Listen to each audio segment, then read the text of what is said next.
Durante séculos, a Bíblia foi proibida e censurada. Muitos perderam a vida porque acreditavam e ensinavam as verdades nela reveladas. No entanto, vivemos hoje um tempo de liberdade religiosa e temos que aproveitar cada minuto para descobrirmos a vontade de Deus para a nossa vida. Por isso, é um sagrado privilégio ter Bíblia em nossas mãos e poder estudá-la. Antes de começar cada estudo, faça uma oração suplicando que o mesmo Espírito que inspirou os apóstolos e profetas a escreverem este livro ilumine sua mente enquanto você ouve a voz de Deus através de suas páginas. A Bíblia, a poderosa palavra de Deus, contém 66 livros divididos em 2 testamentos, o Antigo Testamento e o Novo Testamento. O Antigo Testamento começa com o Pentateuco, que reúne os 5 primeiros livros da Bíblia escritos por Moisés. Esses livros também são chamados de Torá, lei, pelos judeus. Na língua grega, penta significa 5 e teuco significa livro. Os livros do Pentateuco são Gênesis, Êxodo, Levítico, Números e Deuteronômio. A segunda parte do Antigo Testamento é composta pelos livros históricos, que narram a trajetória do povo de Israel indo de Josué a Ester. A terceira parte reúne os livros poéticos, que trazem ensinamentos de sabedoria, louvores e reflexões profundas sobre a vida. Esses livros são Jó, Salmos, Provérbios, Eclesiastes e Cantares de Salomão, ou Cântico dos Cânticos. Em quarto lugar, estão os livros proféticos, divididos entre profetas maiores e profetas menores. Os profetas maiores são Isaías, Jeremias, Lamentações, Ezequiel e Daniel. Os profetas menores vão de Oséias a Malaquias, trazendo mensagens impactantes sobre o futuro e a vontade de Deus. Já o Novo Testamento começa com os evangelhos de Mateus, Marcos, Lucas e João. Na segunda parte, temos apenas um livro histórico, Atos dos Apóstolos. Em terceiro lugar, temos as epístolas classificadas em gerais e paulinas. As epístolas gerais são Tiago, Pedro, João e Judas, e as paulinas são todas as cartas de Paulo. E em quarto lugar, temos o livro profético, que é o Apocalipse. Acreditamos que os livros proféticos de Daniel e Apocalipse têm mensagens específicas para nossos dias. Por isso, escolhemos o livro de Daniel para nosso estudo. Este livro vai nos proporcionar uma viagem extraordinária ao passado, através de suas histórias, e ao futuro, através das enigmáticas profecias que ele apresenta. O tema central do livro é o grande conflito entre o bem e o mal, entre a vontade de Deus e a vontade humana, entre as verdades do céu e as crendices pagãs, entre o eterno governante do universo e os transitórios governantes da terra, entre o perseguido povo de Deus e seus inimigos perseguidores. A opinião tradicional, tanto de judeus como de cristãos, é que o livro de Daniel foi escrito por volta do ano 600 a.C., período em que Daniel esteve como prisioneiro no grande império da Babilônia. De acordo com Jesus, quem é o autor do livro de Daniel? Te convido a abrir a Bíblia em Mateus 24, verso 15, que diz: Assim, quando vocês virem o sacrilégio terrível, do qual falou o profeta Daniel, no lugar santo, quem lê, entenda. Vamos entender o que esse versículo diz. Há algumas evidências para acreditarmos que Daniel tenha escrito o livro que leva o seu nome. Ao escrever, ele usa a primeira pessoa do singular. Em segundo lugar, somente alguém que tenha vivido no 6º século antes de Cristo podia conhecer detalhes como os contidos no livro. Por fim, se o próprio Cristo afirma que Daniel foi o autor, então não há razão para duvidar.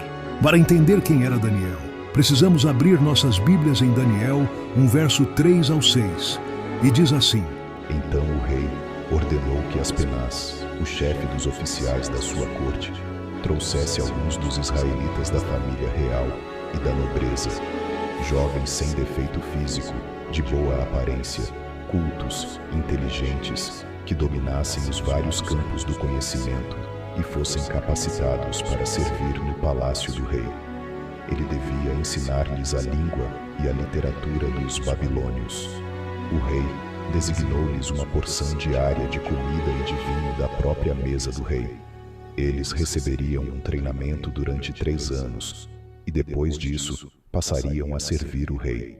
Entre esses estavam alguns que vieram de Judá: Daniel, Hananias, Misael e Azarias. Bom, quando Nabucodonosor invadiu pela primeira vez a cidade de Jerusalém em 605 a.C., ele levou cativos para a Babilônia vários jovens da linhagem real e que pertenciam à nobreza de Israel.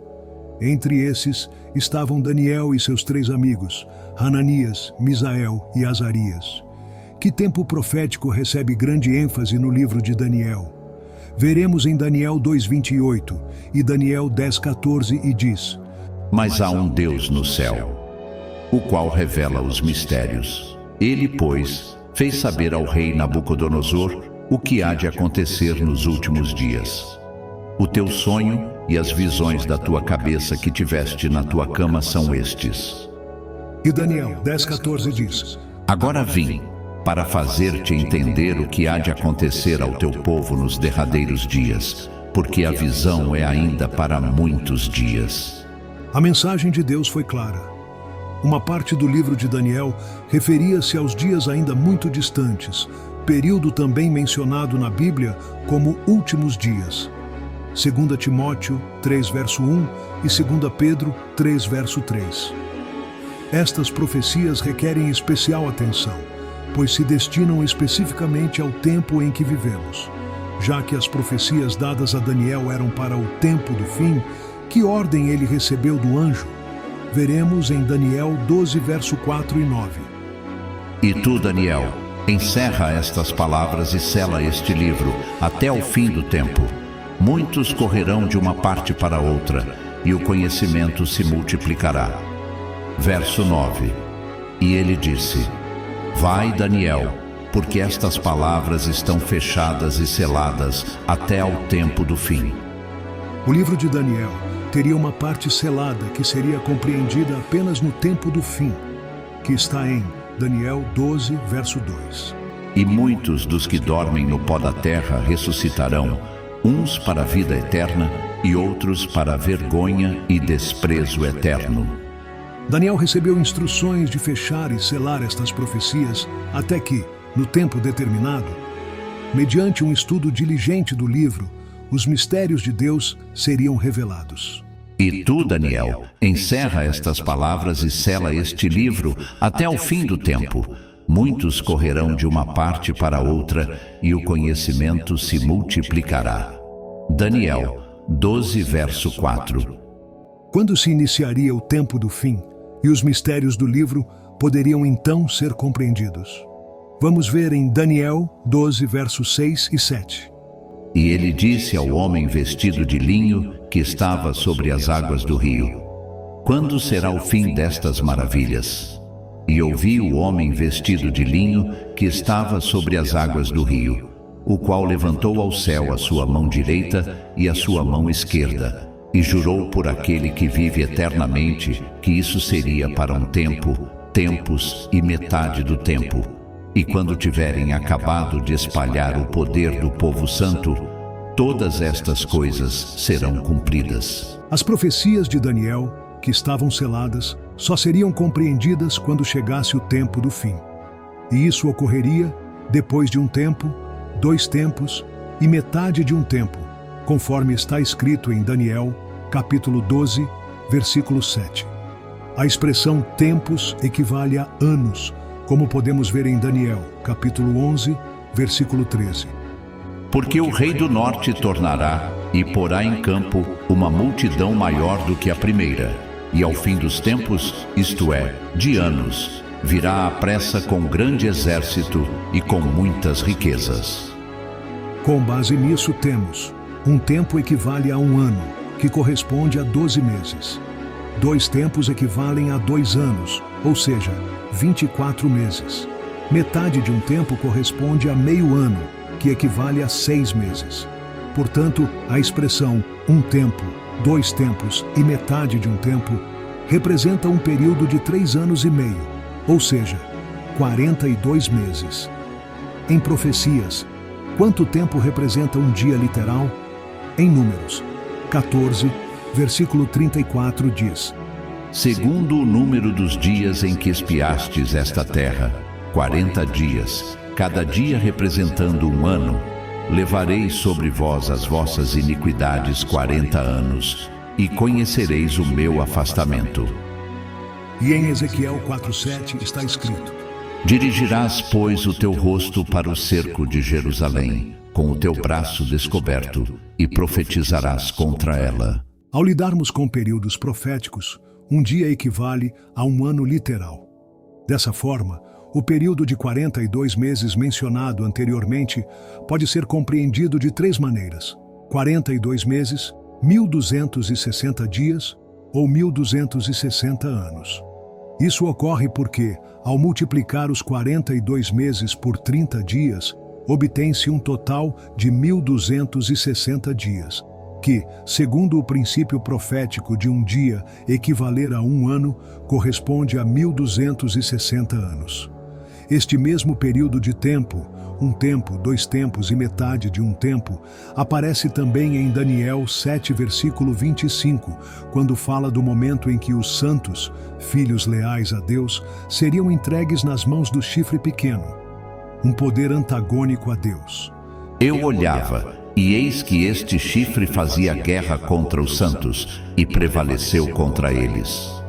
Daniel 7, verso 21.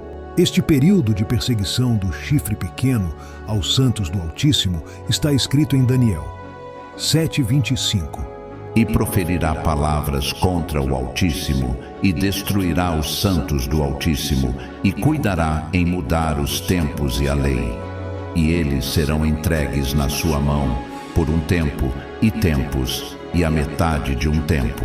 Isso se cumpriu na história dos anos 538 depois de Cristo a 1798 depois de Cristo. Assim, o ano de 1798 dá início ao chamado Tempo do Fim, quando as profecias seladas de Daniel seriam estudadas e plenamente compreendidas. Veremos este assunto com detalhes mais adiante. Que segurança a Bíblia nos oferece quanto ao futuro? Vamos ver em Amós 3, verso 7. Certamente o Senhor Deus não fará coisa alguma, sem ter revelado o seu segredo aos seus servos, os profetas. O profeta Amós diz que Deus não fará coisa alguma sem primeiro revelar seus segredos aos seus servos, os profetas. Daniel, diferente da maioria dos profetas, foi chamado por Deus para receber revelações que se aplicam exclusivamente aos nossos dias. Veremos em cada história e profecia de seu livro mensagens divinas que nos fortalecem e animam à medida que nos aproximamos da última grande crise da história. Daniel 12, verso 1 diz: E naquele tempo se levantará Miguel, o grande príncipe, que se levanta a favor dos filhos do teu povo, e haverá um tempo de angústia, qual nunca houve, desde que houve nação até aquele tempo. Mas naquele tempo livrar-se-á o teu povo, todo aquele que for achado escrito no livro. Assim, é imprescindível reservarmos tempo para o estudo desse livro, pois quando o homem despreza as profecias, ele se corrompe. Provérbios 29, verso 18 e 1 Tessalonicenses 5:20. Qual é o resultado de rejeitar a mensagem profética? Provérbios 29:18. Não havendo profecia, o povo perece. Porém, o que guarda a lei, esse é bem-aventurado.